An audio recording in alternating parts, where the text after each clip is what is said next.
Un énorme astéroïde de plusieurs dizaines de mètres de diamètre fonce vers la Terre à travers l'immense obscurité cosmos. Préparez-vous à une terrible nouvelle. Il y a 72% de chances qu'il percute la Terre dans 14 ans, avec des zones d'impact potentielles en Amérique du Nord, en Europe du Sud et en Afrique du Nord, soit certaines des régions les plus densément peuplées de la planète. Les astronomes surveillent de près cet envahisseur de l'espace depuis quelque temps, mais il s'est maintenant trop rapproché du Soleil, et il sera impossible de le suivre au cours des 7 prochains mois. Bien sûr, il y a 28% de chances qu'il rate complètement notre planète, mais que se passera-t-il s'il touche dans le mille? Une dévastation et une destruction mondiale. Voilà ce qui nous attend. Des milliers de vies perdues, des milliards et des milliards de dollars de dégâts, des espèces entières rayées de la surface de la Terre, des villes et des villages en ruine, des champs et des forêts détruits. Est-ce là l'avenir qui nous attend? Vous pouvez vous rassurer. Il ne s'agit que d'un scénario hypothétique créé par la NASA pour se préparer à une telle situation. L'agence spatiale réfléchit à ce type de catastrophe depuis des années. Encore plus cool, elle organise tous les 2 ans des exercices de simulation d'impact d'astéroïdes pour mettre les scientifiques, les agences gouvernementales et les experts internationaux sur la même longueur d'onde. Le dernier a eu lieu en avril et a réuni une centaine de personnes. Lors de ces exercices astéroïdes, les experts font comme si un rocher spatial géant se dirigeait vers nous. Ils réfléchissent ensuite à toutes les questions épineuses qu'ils peuvent se poser, comme quelle est sa taille? Où pourrait-il frapper? Que devrions-nous faire? C'est comme une énorme séance de brainstorming pour s'assurer que si cela devait arriver, nous n'aurions pas à repartir de zéro. Pour que ces scénarios soient aussi réalistes que possible, on mobilise le centre d'étude des objets géocroiseurs de la NASA. Ce sont eux qui suivent les astéroïdes réels et calculent leurs orbites. Ils simulent donc des mois d'observation d'astéroïdes, avec des incertitudes sur leur taille, leur trajectoire et leur zone d'impact potentielle. Le genre d'incertitude qui rend la prise de décision beaucoup plus difficile et qui les plonge donc dans une simulation aussi proche du réel que possible. Si un astéroïde se dirigeait vraiment vers la Terre, ce ne serait pas seulement le problème d'un seul pays, mais de tous. C'est pourquoi cet exercice fait appel à des experts internationaux. En avril, ils se sont réunis pour la première fois. Ils ont travaillé aux côtés d'agences américaines telles que le Planetary Defense Coordination Office de la NASA et la FEMA pour déterminer comment le monde pourrait réagir à une telle crise, car l'impact d'un astéroïde aurait des conséquences désastreuses à l'échelle globale. La grande question est la suivante. Pouvons-nous réellement empêcher un astéroïde de heurter la Terre?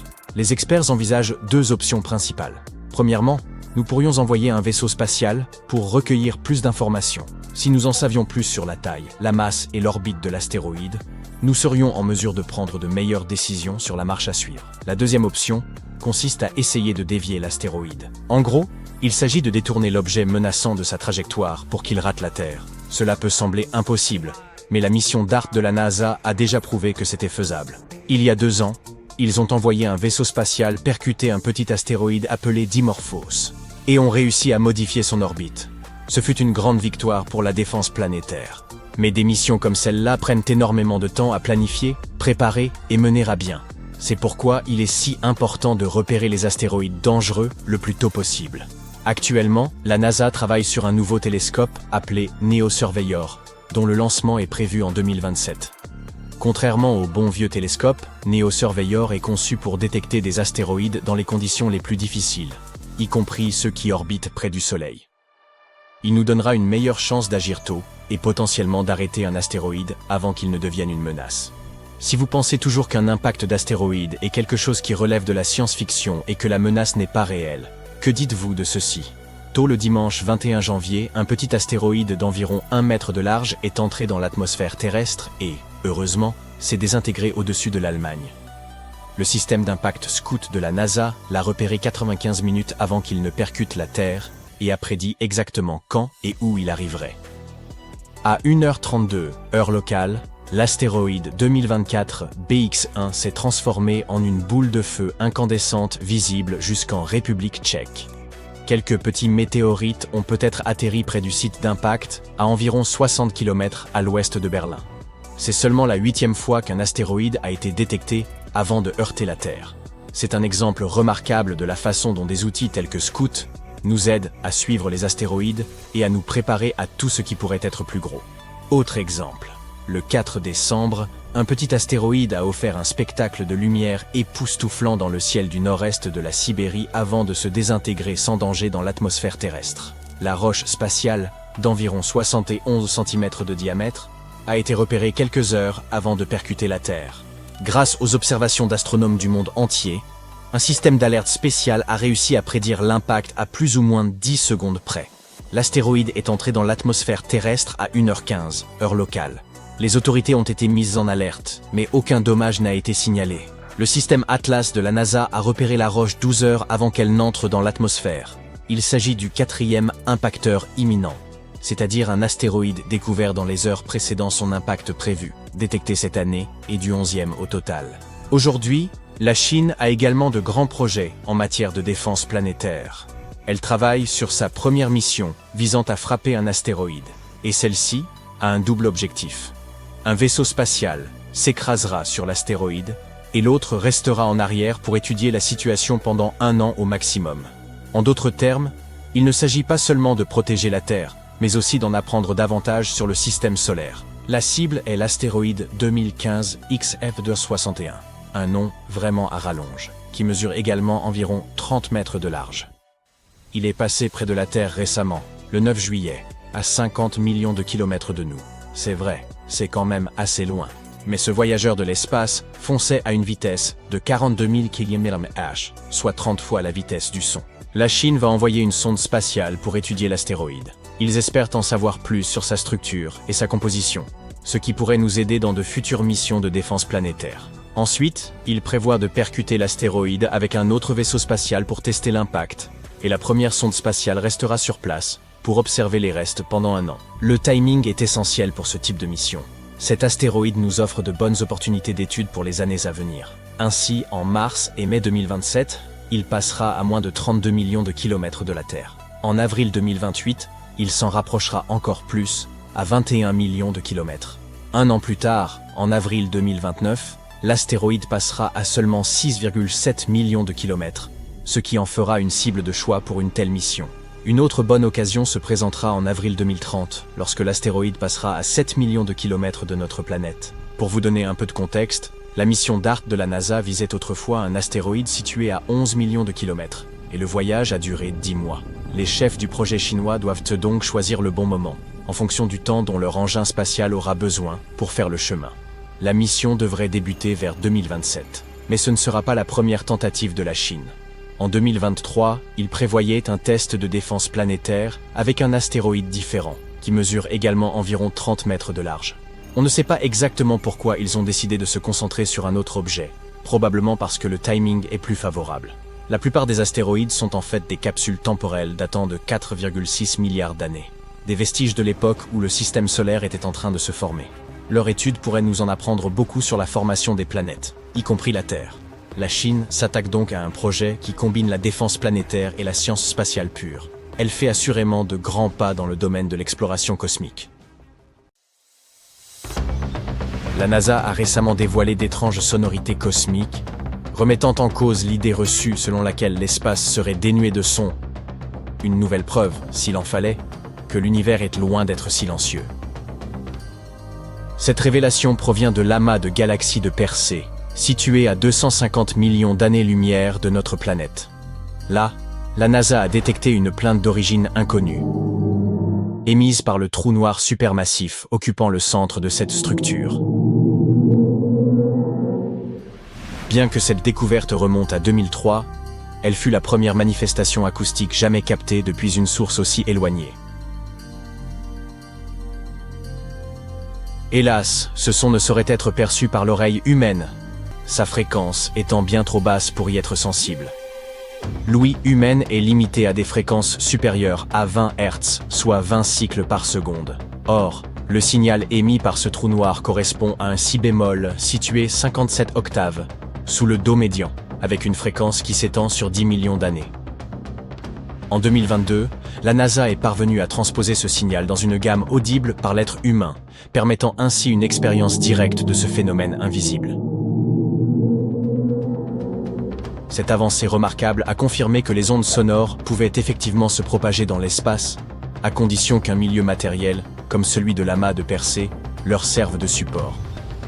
Ce milieu se compose d'un gaz dense et brûlant, bien plus consistant que le vide intergalactique.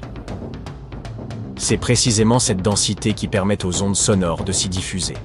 Ces ondes, issues du trou noir supermassif au cœur de Persée, ondulent dans ce plasma incandescent, à l'instar des ondes sonores se propageant dans l'eau sur Terre. Certes, l'espace est bel et bien un vide, ce qui empêche, au sens strict, toute propagation sonore.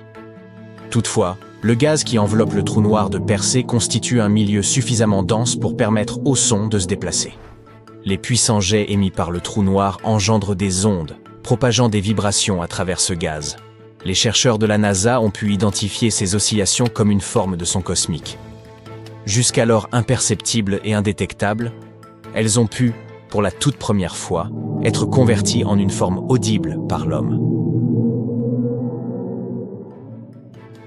Pour nous faire saisir la profondeur abyssale de ce son, la NASA en a relevé la hauteur de 57 octaves, le rendant ainsi perceptible à l'oreille humaine.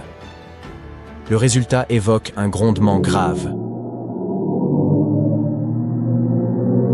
obsédant, comme s'il provenait des entrailles mêmes du cosmos.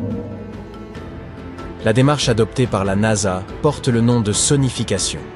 Il s'agit d'un procédé qui traduit les propriétés de certaines données en sons audibles. Cela nous permet d'expérimenter des phénomènes normalement hors de portée de nos sens. Les zones les plus lumineuses de l'amas, par exemple, génèrent des tonalités plus aiguës et plus intenses. La sonification du trou noir de Persée ne constitue pas une simple avancée scientifique. Elle nous a offert une nouvelle manière d'appréhender, ou devrais-je dire d'entendre, l'univers.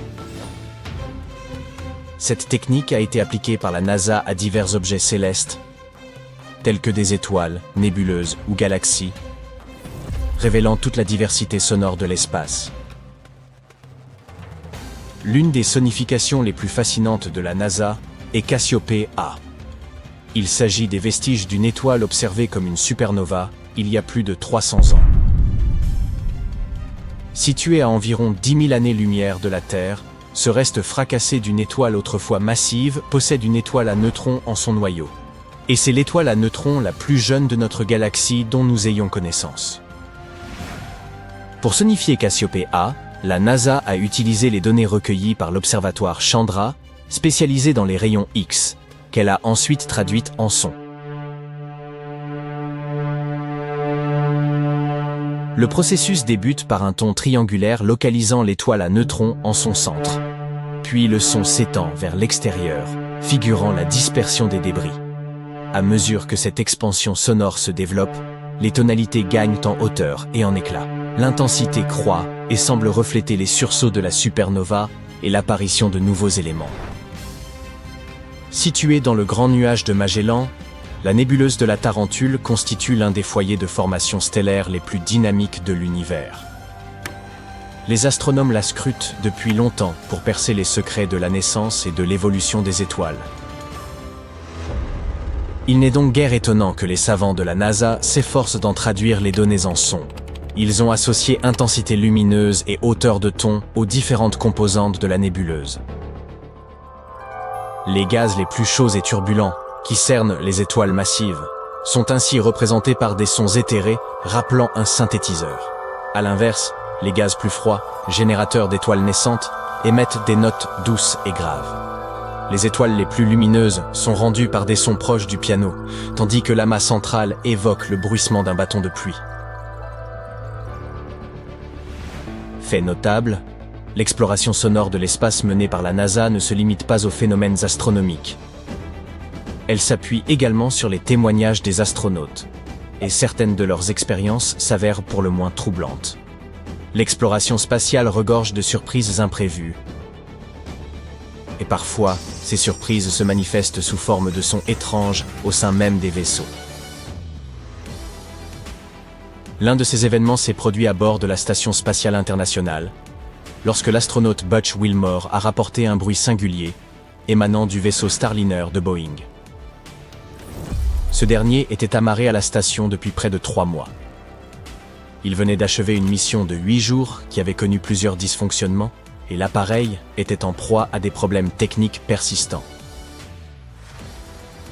Wilmore a décrit ce phénomène sonore comme une pulsation, comparable au signal d'un sonar. Le bruit émanait du système de haut-parleurs du vaisseau. Cette anomalie acoustique a poussé Wilmore à contacter le centre spatial Johnson de la NASA, à Houston. Naturellement, le centre de contrôle a immédiatement lancé une enquête. Ils ont pu écouter l'enregistrement provenant du Starliner. Wilmore avait même placé son micro contre le haut-parleur afin que le son soit transmis de manière plus nette. Les responsables de l'enquête ont fini par déterminer l'origine du phénomène. Il s'agissait d'un défaut de configuration audio dans le réseau complexe de communication de la Station spatiale internationale. Ce système, interconnectant divers vaisseaux et modules, peut parfois engendrer des sons inhabituels. La NASA a tenu à rassurer le public en expliquant que ce type d'incident n'avait rien d'exceptionnel.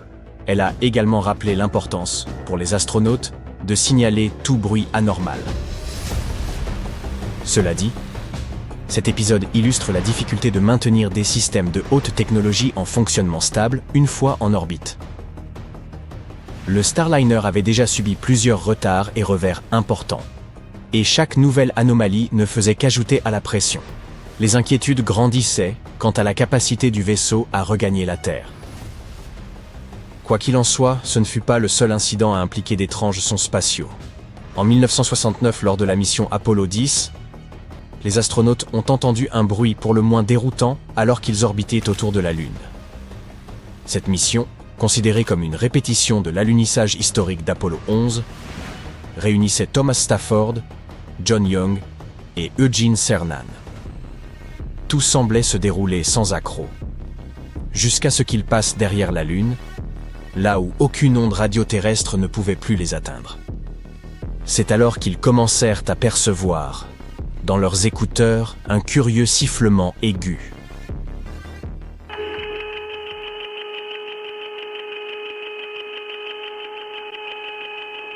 L'origine de ce son demeurait incompréhensible pour les astronautes, car un tel bruit n'aurait jamais dû se produire dans le quasi-vide spatial.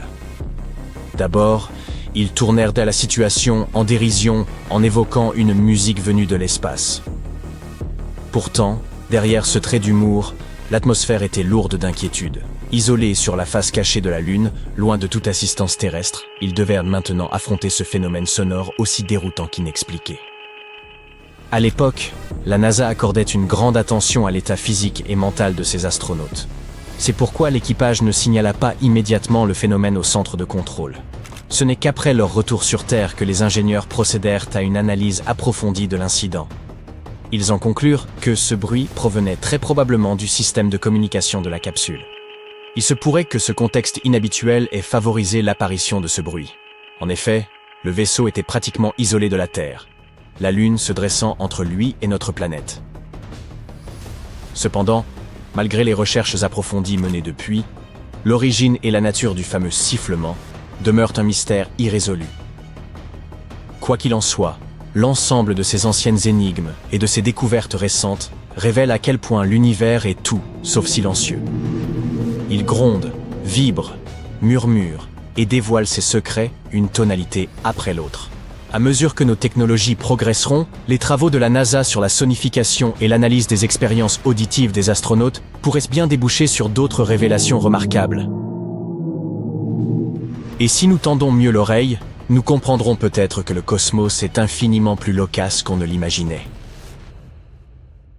8 personnes sur 10 dans le monde ne peuvent plus voir la Voie lactée, et dans une centaine d'années seulement, elle pourrait n'être plus qu'une histoire oubliée. Ce n'est pas la galaxie qui disparaît, mais le cosmos qui s'efface. À l'époque de nos grands-parents, on pouvait lever les yeux et voir cette éclatante voûte étoilée, mais aujourd'hui, on est chanceux quand on peut compter les astres sur les doigts de la main. Cela n'a rien à voir avec la nature. C'est simplement dû à la menace grandissante de ce qu'on appelle la pollution lumineuse. La prochaine fois que vous vous promènerez dans une grande ville à la nuit tombée, prenez le temps de noter combien de lampadaires, de panneaux publicitaires au néon et d'immeubles de bureaux restent allumés toute la nuit. Ces éclairages urbains créent une luminosité artificielle qui rivalise avec la lueur naturelle des étoiles. C'est ce qu'on appelle la pollution lumineuse, et elle ne cesse de s'aggraver. Chaque année, la Terre augmente sa luminosité de 10%.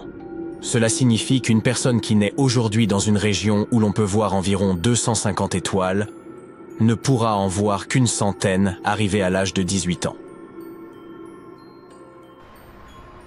Malheureusement, ce problème se pose déjà dans les grandes villes, où observer les étoiles ne se fait plus que dans les planétariums, à tel point que, lors d'un tremblement de terre qui a privé Los Angeles d'électricité dans les années 90, de nombreux habitants ont appelé les centres d'urgence pour signaler la présence d'un énorme nuage argenté dans le ciel nocturne.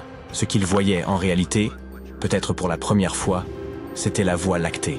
Lorsque vous regardez la Terre depuis l'espace, vous pouvez voir les vastes régions d'Amérique du Nord, d'Europe, du Moyen-Orient et d'Asie toutes illuminées.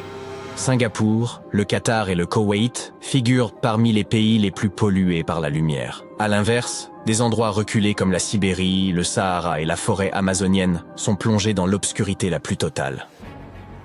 La pollution lumineuse se manifeste sous plusieurs formes. Tout d'abord, il y a l'éblouissement. Par exemple, lorsque vous conduisez et que toutes ces lumières vives vous font littéralement mal aux yeux. C'est très désagréable. Ensuite, il y a l'accumulation, comme à Times Square avec toutes ces lumières brillantes éparpillées un peu partout. L'intrusion de lumière, c'est lorsque la lumière pénètre subrepticement dans des endroits où elle ne devrait pas se trouver, comme celle d'un réverbère dans votre chambre à coucher. Enfin, il y a la surillumination, qui consiste à utiliser beaucoup trop de lumière artificielle sans raison valable, comme quand les bureaux restent allumés toute la nuit alors qu'il n'y a personne. Et toutes ces formes de pollution lumineuse ne se contentent pas de nous voler la beauté du ciel nocturne. Elles perturbent également les études astronomiques. Lorsque nous dépendons trop des lumières artificielles, le travail des télescopes terrestres s'en trouve perturbé. Et lorsque ces équipements ne peuvent pas faire leur travail correctement, nous avons besoin de télescopes spatiaux encore plus coûteux, comme Hubble et James Webb. Et soyons honnêtes, nous parlons là de milliards d'euros.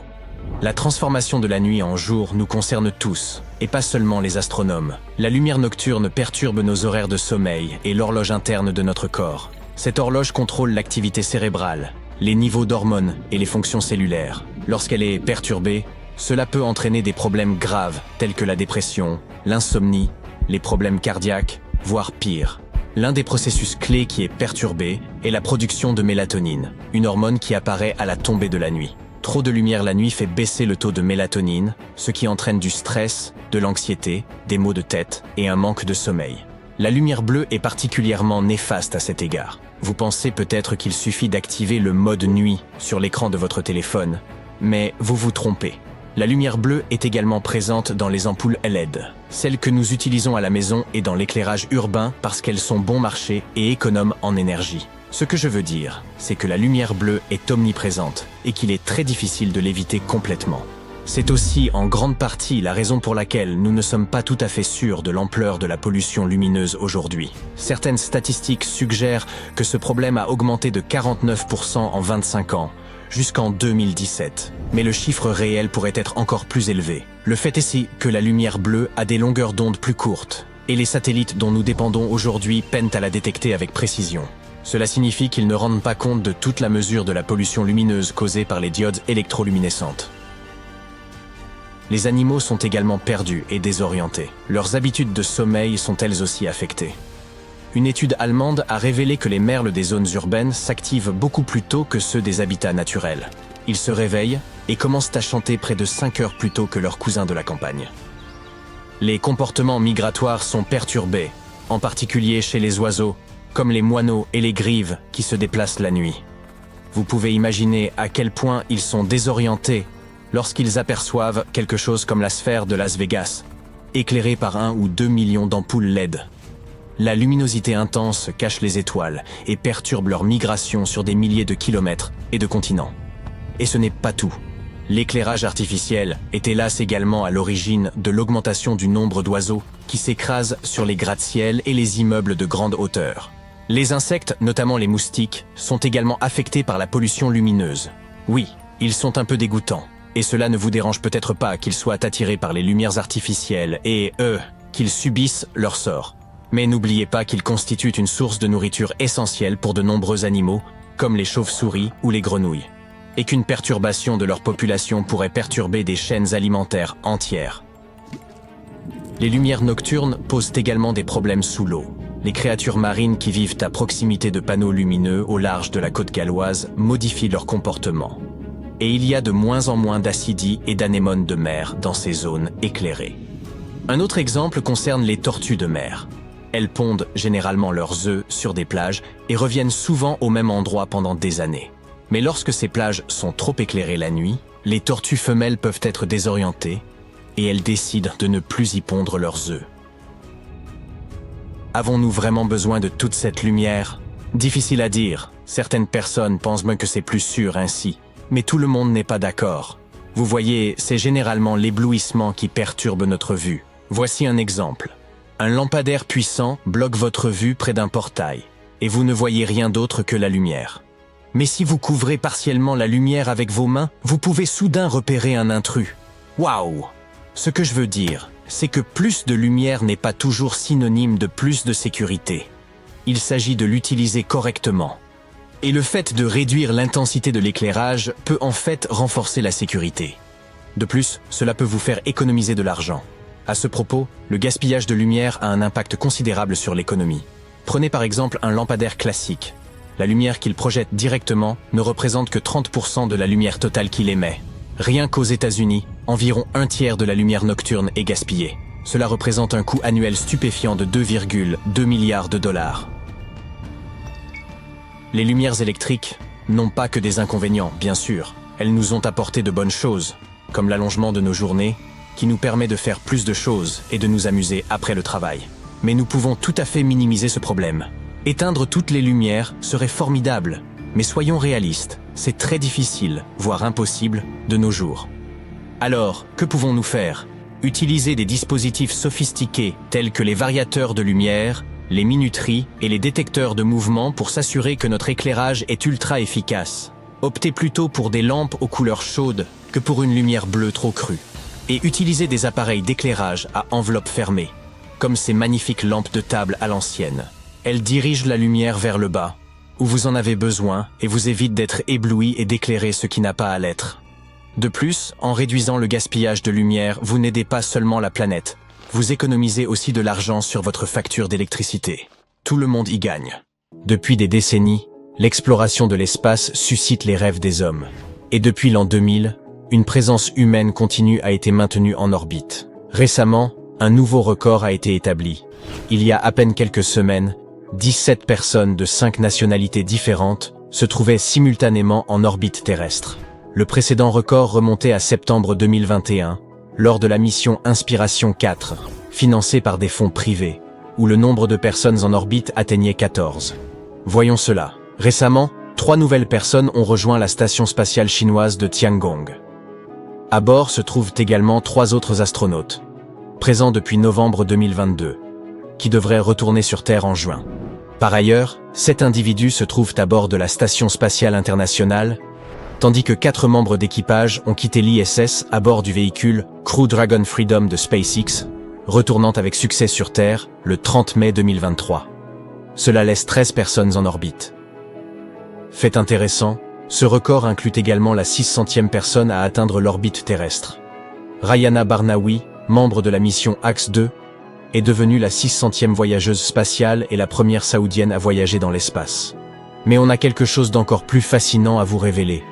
En effet, le record du plus grand nombre de personnes dans l'espace, et pas uniquement en orbite terrestre, a également été battu il y a peu. Toutefois, ce record n'a duré que 5 minutes environ. Durant ce bref laps de temps, 20 personnes se trouvaient hors de la planète. Ce record a été établi lorsque 6 membres de l'équipage du VSS Unity 25 de Virgin Galactic se trouvaient en même temps que 3 taïkonautes chinois vivant et travaillant à bord de Tiangong, ainsi que 11 astronautes à bord de l'ISS. Cela commence à être sacrément encombré. Eh bien, la Station spatiale internationale a toujours accueilli la majorité des voyageurs spatiaux en provenance de la Terre. Cependant, je parie que certains faits fascinants sur cette prouesse technologique vous échappent encore. L'ISS est l'un des objets les plus brillants dans le ciel nocturne. Le plus impressionnant? Vous pouvez vous inscrire à un service spécial qui vous enverra une notification chaque fois que la station passe juste au-dessus de votre emplacement et reste visible à l'œil nu. Personnellement, on l'a observé à de nombreuses reprises, et c'est une expérience vraiment impressionnante. Normalement, vous pouvez la voir entre le crépuscule et l'aube, mais attention, car la station se déplace extrêmement vite. À une vitesse de 8 km par seconde, elle boucle une orbite complète autour de la Terre en seulement 90 minutes. La Station spatiale internationale est un véritable record en soi. C'est le plus grand objet fabriqué par l'homme dans l'espace, avec une longueur de 110 mètres, soit la même taille qu'un terrain de football. Son poids atteint environ 450 tonnes, et 8 vaisseaux spatiaux peuvent s'amarrer à l'ISS simultanément. L'espace de vie et de travail à bord est plus vaste qu'une maison de 6 chambres. Les astronautes disposent de 6 dortoirs, d'une salle de sport, de 2 salles de bain, ainsi que d'une impressionnante vue panoramique à 360 degrés depuis leur grande baie vitrée. Passons aux détails plus techniques. Sur l'ISS, les astronautes n'ont pas à affronter de mauvaises odeurs. Une personne spécialement formée sent tout ce que les astronautes emportent avec eux pour les protéger des mauvaises odeurs. Le problème est que, dans l'espace, vous ne pouvez pas simplement aérer la pièce si l'odeur devient désagréable. C'est pourquoi la NASA est extrêmement prudente concernant les fragrances autorisées à bord. Enfin, sachez qu'il est nécessaire de se débarrasser de ces vêtements après chaque utilisation, car chaque simple chargement d'un demi-kilogramme envoyé à l'ISS coûte jusqu'à 10 000 $. Il est donc plus économique de jeter ces vêtements sales que de gaspiller de l'eau pour les laver. En dormant, vous bénéficieriez d'un flux d'air exceptionnel autour de vous. Sinon, le dioxyde de carbone que vous expireriez formerait une bulle autour de votre tête, entraînant une privation d'oxygène. Et cela n'est clairement pas idéal. Les gens pensent souvent que dans l'espace, la gravité devient nulle, d'où l'apesanteur que ressentent les astronautes à bord de la Station spatiale internationale. Mais ce n'est pas tout à fait exact. La gravité reste l'une des forces les plus fondamentales de l'univers. Grâce à elle, la Lune peut orbiter autour de la Terre, et le Soleil ne dérive pas de notre galaxie, la Voie lactée. Mais sur l'ISS, les astronautes ne rencontrent pas de gravité à part entière, mais une microgravité, autrement dit, une gravité très faible. La gravité terrestre à bord de la station est seulement 10 à 12% plus faible que celle à la surface de la planète. Cependant, les astronautes sont constamment en chute libre. Le vaisseau, les personnes à bord et tous les objets continuent de tomber vers l'avant, non pas vers le bas, mais autour de notre planète, suivant une orbite spécifique. Et comme ils tombent tous ensemble, l'équipage et les objets semblent flotter. Cependant, nos plans d'exploration spatiale vont bien au-delà de l'orbite terrestre à bord de la Station spatiale internationale. Nous nous préparons à envoyer des missions sur la Lune et à établir des colonies sur Mars. Certains experts estiment qu'au cours des 25 prochaines années, environ 20 000 personnes pourraient quitter la Terre. Mais combien de personnes faudrait-il pour coloniser un système stellaire entier? En 2002, l'anthropologue John Moore de l'Université de Floride a avancé qu'un vaisseau spatial transportant 150 passagers pourrait quitter la Terre et entreprendre un voyage de plusieurs milliers d'années vers un autre système stellaire. À leur arrivée, les descendants de l'équipage initial pourraient bâtir des colonies sur un nouveau monde. Cela semble être un projet aussi ambitieux que titanesque. Mais poursuivons. Le système stellaire le plus proche, Proxima du Centaure, se trouve à 4,2 années-lumière de notre planète. À l'échelle cosmique, c'est la porte à côté. Cependant, pour nous, c'est une distance tellement gigantesque qu'il faudrait construire un vaisseau générationnel pour y parvenir. Mais la vraie question est de savoir combien de personnes il faudrait envoyer pour garantir une diversité génétique suffisante. Une nouvelle étude contredit John Moore, affirmant qu'il faudrait bien plus de 150 personnes. Selon un scientifique de l'Université d'État de Portland, un vaisseau voyageant vers un monde aussi lointain devrait transporter au minimum 10 000 individus. Ce nombre pourrait assurer le succès de la mission. 40 000 personnes seraient encore mieux, car qui sait ce qui pourrait arriver aux voyageurs lors d'un trajet aussi périlleux et sans précédent. Pour le moment, la NASA n'est pas prête à envoyer des humains même sur Mars, alors encore moins vers un système solaire éloigné. Toutefois, quelques organisations privées travaillent sur ce projet. Elles espèrent rendre les voyages interstellaires possibles au cours du siècle prochain, en misant sur une augmentation significative de la vitesse de propulsion, ce qui pourrait réduire le temps de voyage entre les étoiles à seulement quelques centaines d'années. Les chercheurs ont mené plusieurs simulations pour analyser les différents scénarios pouvant se produire lors d'une telle mission interstellaire. Ils en ont conclu que le succès de cette mission dépendrait grandement de la taille de la population de départ. La diversité génétique permettrait de maintenir la santé des voyageurs. Plus la population est grande, plus elle est diversifiée. Et 150 personnes ne suffiraient clairement pas pour maintenir cette diversité génétique. Même une population de 500 personnes n'y suffirait pas. D'un autre côté, si nous envoyons 40 000 personnes vers un autre système stellaire, nous pourrions maintenir une variation à 100%. Même 10 000 voyageurs rendraient le scénario relativement stable, ce qui signifie que tout nombre compris entre 10 et 40 000 personnes serait un pari assez sûr. Mais bien sûr, nous ne pourrions pas envoyer autant de personnes avec un seul vaisseau spatial. Il faudrait en construire plusieurs et les répartir. Ces vaisseaux pourraient être modulaires, capables de s'amarrer ensemble pour le commerce et le contact social, probablement pour maintenir une certaine diversité génétique.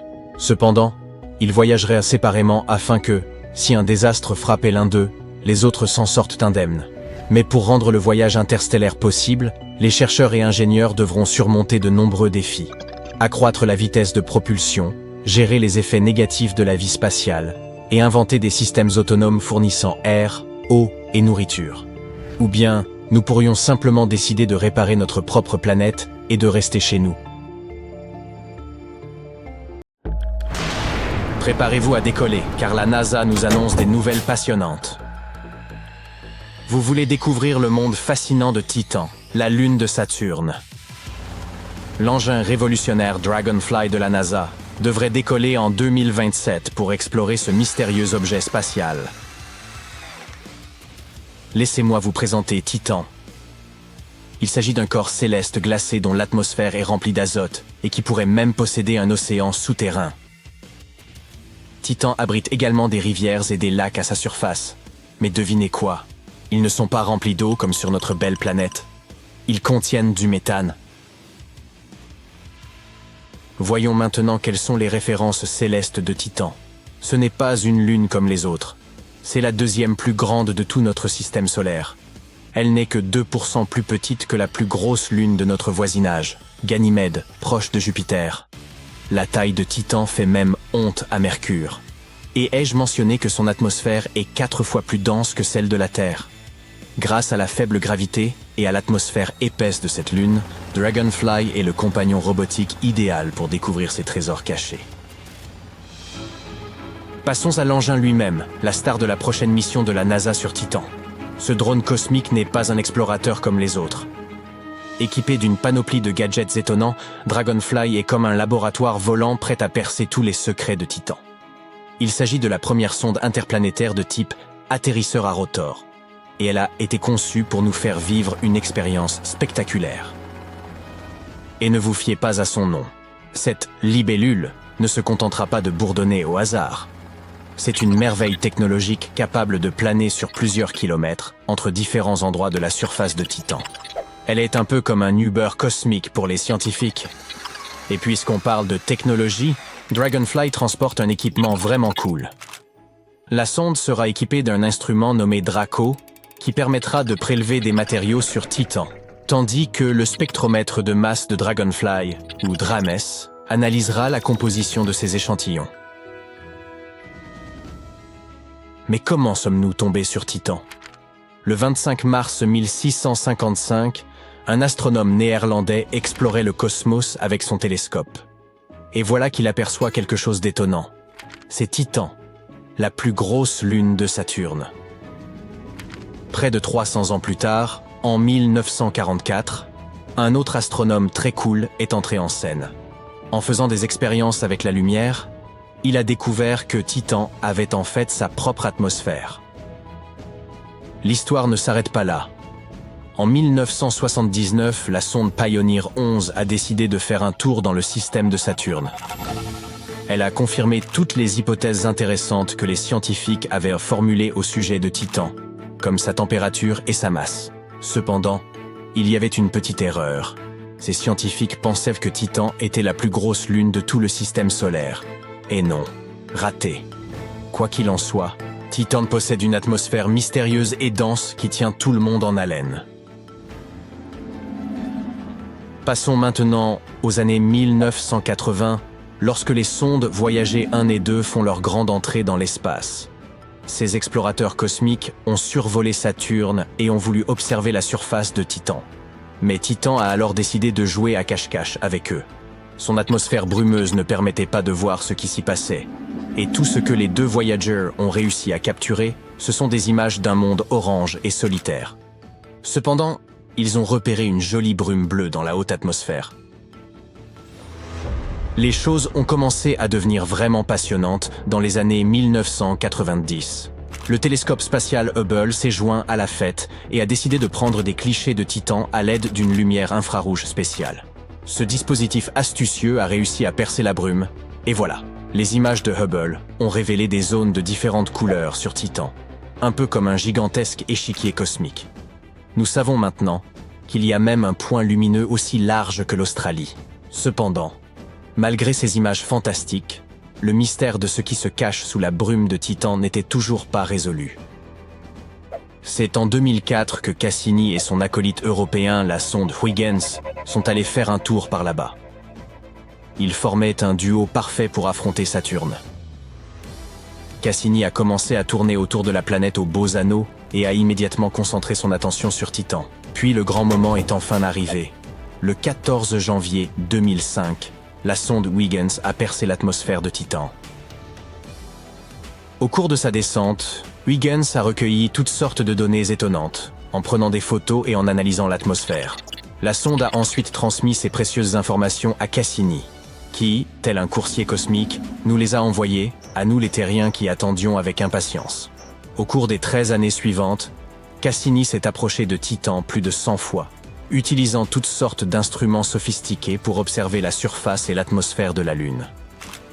Les scientifiques ont enfin pu confirmer que Titan possédait des nuages, des lacs et des rivières, et que de la pluie tombait même à sa surface. Heureusement pour nous, Titan n'est pas la seule lune de notre système solaire susceptible d'abriter de la vie. Prenez la merveilleuse lune de Neptune, Triton. C'est la plus grande lune de cette planète, mais c'est aussi une vraie curiosité. Parmi toutes les lunes que nous connaissons, seules 5 ont une activité géologique. Et devinez quoi? Triton fait fièrement partie de ce club prestigieux. Elle possède même des geysers qui crachent de l'azote gazeux.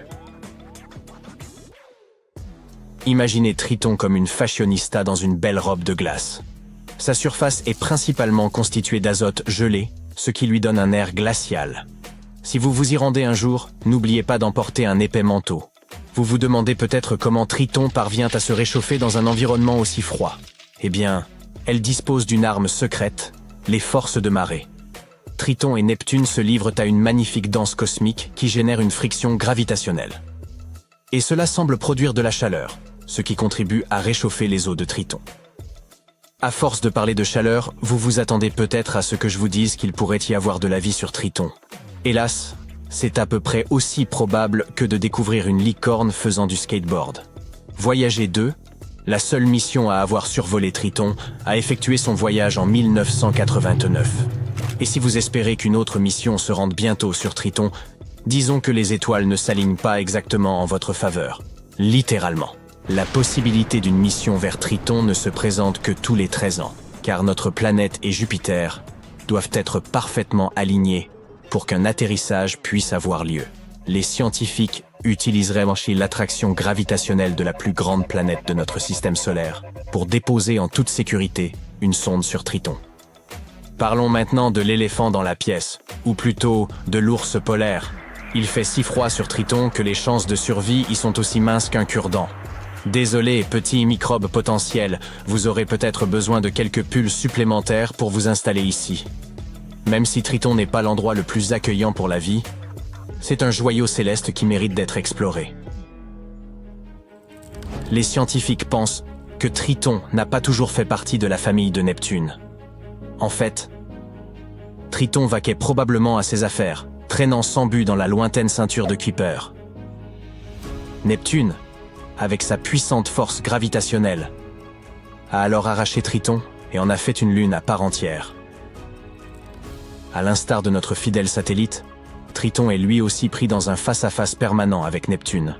L'une des faces de Triton a toujours les yeux rivés sur la planète. Quant au destin de cette lune étonnante, les choses ne sont guère réjouissantes à long terme. Elle se rapproche déjà chaque jour un peu plus de Neptune. Vous vous demandez peut-être pourquoi? Le problème réside dans les interactions de marée, qui ne jouent pas vraiment en faveur de notre sympathique satellite. Son orbite s'étiole. C'est comme si elle se rapprochait au ralenti de sa planète. Les scientifiques prévoient que dans environ 3,6 milliards d'années, Triton franchira une frontière invisible. Si les calculs actuels sont corrects, 2 scénarios sont possibles. Soit le satellite entrera en collision avec l'atmosphère de Neptune, soit il se brisera en petits morceaux. Dans ce dernier cas, un tout nouveau système d'anneaux se formera autour de Neptune, à l'instar de celui que l'on observe aujourd'hui autour de Saturne. Triton n'est pas le seul satellite qui pourrait finir de la sorte. Phobos, l'une des lunes de Mars, devrait également se désintégrer, et ce plus tôt, d'ici 30 à 50 millions d'années. Quoi? Regarde. Tu vois ça? Une partie du Soleil s'est détachée, et elle tourbillonne maintenant au-dessus de la surface de l'étoile, ayant formé un gigantesque vortex. Que se passe-t-il là-bas? Eh bien, admettons-le, nous connaissons encore très peu de choses sur le Soleil, aussi crucial que cette étoile soit pour notre bien-être. Néanmoins, dans le cas du Soleil brisé, les scientifiques peuvent probablement expliquer ce qui s'est passé. Une partie du plasma de l'étoile a probablement érupté de la surface du Soleil et s'en est détachée, créant quelque chose ressemblant à un vortex en forme de couronne au-dessus du pôle nord solaire. Et pourtant, ce n'est qu'une théorie. Les astronomes doivent réaliser des analyses plus poussées pour comprendre si c'est réellement ce qui s'est passé. À l'heure actuelle, ils sont un peu perplexes, car ce phénomène n'a rien de comparable à ce qu'ils ont observé auparavant. Cependant, les images que nous avons sont indéniablement impressionnantes. Ce qui est plus alarmant cependant, c'est que le comportement de notre étoile est en train de changer. Le Soleil intensifie actuellement son activité. Il devient plus turbulent avec des éruptions solaires et des taches solaires. Cette année, il a émis des éruptions tous les jours jusqu'à présent. Il a également produit quelques éruptions de classe X et M en janvier 2023. Ces éruptions sont les plus grandes et les deuxièmes plus grandes que notre étoile puisse produire. Bien que cela puisse paraître un peu alarmant, ne vous inquiétez pas. Le Soleil a certains cycles d'activité qui se répètent environ tous les 11 ans.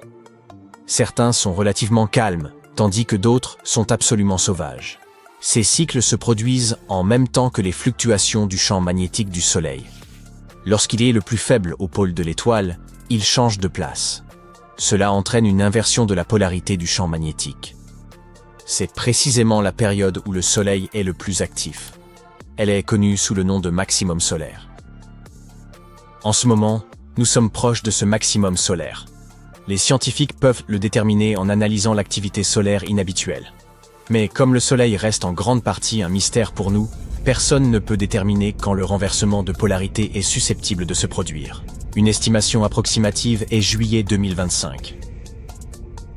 En même temps, nous ne pouvons pas dire que la situation solaire actuelle est normale. Il est vrai que chaque cycle solaire est différent des autres. Certains sont plus faibles, d'autres plus puissants. Donc, celui-ci, qui a commencé en décembre 2019, a déjà largement dépassé toutes les attentes des scientifiques et continue de le faire. Ce qui nous ramène au vortex observé le 2 février 2023, qui a tellement impressionné les astronomes. Cela a commencé comme une protubérance solaire. Il s'agit d'un filament de plasma brillant s'étendant au-delà de la surface du Soleil. Et laissez-moi vous dire, les prominences solaires sont un phénomène absolument régulier. Et, comme la plus récente, elles surviennent souvent à de hautes altitudes autour de la couronne du Soleil, qui est la couche la plus externe de l'atmosphère de l'étoile, également connue sous le nom de couronne solaire. Quoi qu'il en soit, les prominences comme celle en question sont appelées prominences A, parce qu'elles ressemblent à une haie. Mais ce qui a surpris les astronomes est survenu un peu plus tard. Le matériau du filament s'est apparemment détaché et a commencé à tourner autour du pôle près duquel il s'était formé, à 60 degrés de latitude, et à une vitesse d'environ 100 km par seconde. Et cela a duré environ 8 heures. Un scientifique qui observe les cycles du Soleil depuis des décennies affirme qu'il n'a jamais vu de tourbillon de ce genre. Malheureusement, les pôles solaires sont très difficiles à observer. Il pourrait donc s'écouler un certain temps avant que nous obtenions nos réponses. Pour la première fois, un vaisseau spatial a touché la surface du Soleil en 2021. C'était la sonde solaire Parker de la NASA qui a traversé l'atmosphère supérieure de notre étoile. Elle a également prélevé des échantillons de particules et examiné les champs magnétiques là-bas. C'était une véritable étape importante et un bond géant pour la science solaire. Mettre la main sur la matière même dont est fait le Soleil permettra aux chercheurs de découvrir des informations cruciales sur notre étoile et son influence sur nous et l'ensemble du système solaire. La sonde Parker Solar s'est rapprochée de la surface du Soleil et a commencé à faire des découvertes que d'autres engins spatiaux étaient trop éloignés pour observer. Par exemple, la sonde a examiné le vent solaire de l'intérieur. C'est un flux de particules provenant du Soleil. Ces particules peuvent nous influencer ici, sur Terre. Bien avant de s'approcher très près de l'étoile, la sonde Parker a découvert qu'à proximité du Soleil, il y avait de nombreuses structures magnétiques en zigzag dans le vent solaire appelées switchbacks. Mais à ce moment-là, les scientifiques n'arrivaient pas à comprendre comment elles se formaient et où elles apparaissaient. Mais maintenant, plus de 2 ans plus tard, nous savons avec certitude que les switchbacks prennent leur origine à la surface solaire. Comme vous le savez, le Soleil n'a pas de surface solide, contrairement à notre planète. Mais il possède une atmosphère surchauffée, qui est composée de matériaux solaires liés par des forces magnétiques et la gravité. Lorsque la pression et la chaleur montante poussent ce matériau loin de l'étoile, il finit par atteindre un point où le champ magnétique du Soleil et sa gravité ne peuvent plus le contenir. Ce point a son propre nom, la surface critique d'Alfvén. Il marque la limite de l'atmosphère solaire, et c'est aussi là que commence le vent solaire. Le matériau qui parvient à passer la frontière se transforme en vent solaire. Il entraîne le champ magnétique du Soleil vers la Terre et au-delà. Mais le plus important est qu'au-delà de la frontière, ce vent commence à se déplacer si rapidement que ces ondes ne peuvent pas revenir vers le Soleil. Ce qui signifie littéralement couper tous les liens avec l'étoile. Lors de son survol, la sonde Parker est entrée et sortie plusieurs fois de la couronne solaire, ce qui a prouvé que la surface critique d'Alfvén n'était pas en forme de sphère lisse. Elle présente des vallées et des pointes, et sa surface est quelque peu ridée. À un moment donné, la sonde est même tombée sur un pseudo-réseau. Ce sont des structures massives dans la couronne solaire qui s'élèvent bien au-dessus de la surface de l'étoile. Vous pouvez les voir depuis la Terre lors des éclipses solaires. Et vous savez quoi? Pour la sonde Parker, traverser ce pseudo-tourelle était comme voler dans l'œil d'une tempête. À l'intérieur, tout était beaucoup plus calme. Les particules se déplaçaient plus lentement, et il y avait moins de détours. C'était un énorme changement par rapport à la barrage de particules que la sonde rencontrait à l'intérieur du vent solaire. Maintenant, en parlant des éruptions solaires, elles sont assez dangereuses pour la Terre. Les radiations qu'elles émettent peuvent interférer avec nos communications radio. Ces tempêtes affectent tous les systèmes électroniques, de l'Internet au réseau électrique, et peuvent de même détruire les satellites. La plupart des éruptions solaires durent quelques minutes, mais certaines se prolongent pendant des heures. Les scientifiques classifient les éruptions solaires en fonction de leur intensité en rayons X. Vous n'êtes probablement pas en mesure de remarquer les éruptions les plus petites si vous ne disposez pas d'équipement spécial. Les éruptions solaires de taille moyenne entraînent des coupures radio à courte durée au pôle, mais rien de trop grave. Ce sont les éruptions de classe X que l'on devrait craindre. Elles provoquent les tempêtes solaires les plus fortes et les plus durables. Une tempête solaire d'une intensité exceptionnelle se dirigeant vers la Terre ne surviendra pas d'un seul coup. D'abord, il y aura une lumière solaire à haute énergie, principalement des rayons ultraviolets et des rayons X. Ils ioniseront la haute atmosphère de notre planète et perturberont les communications radio. Ensuite, une tempête de radiation frappera la Terre, et finalement, un nuage colossal de particules solaires chargées atteindra notre atmosphère. Les particules interagiront avec le champ magnétique de la planète et provoqueront des ravages à travers le monde. Si une tempête solaire intense se produisait de nos jours, elle commencerait par perturber le GPS et mettre hors service des satellites. Si des astronautes effectuaient une sortie extravéhiculaire à ce moment-là, ils n'auraient que quelques minutes après le premier flash de lumière pour trouver un abri. Leur engin spatial serait probablement correctement blindé et suffisamment sûr. Le principal défi serait de rentrer à l'intérieur à temps. Ensuite, la tempête interférerait avec les communications par satellite. C'est pourquoi bon nombre de vos activités quotidiennes, de l'appel de vos amis au paiement par carte de crédit, seraient compromises. Mais l'une des pires conséquences serait liée aux réseaux électriques. Les surtensions causées par les particules provenant du Soleil endommageraient les transformateurs géants. Une puissante tempête solaire pourrait coûter aux gens de 1000 milliards à 2000 milliards de dollars. Heureusement, si une tempête solaire aussi puissante se dirigeait vers nous, nous recevrions très probablement une sorte d'avertissement. Des équipements modernes partout dans le monde et dans l'espace ne cessent d'observer le Soleil, pas même une seconde.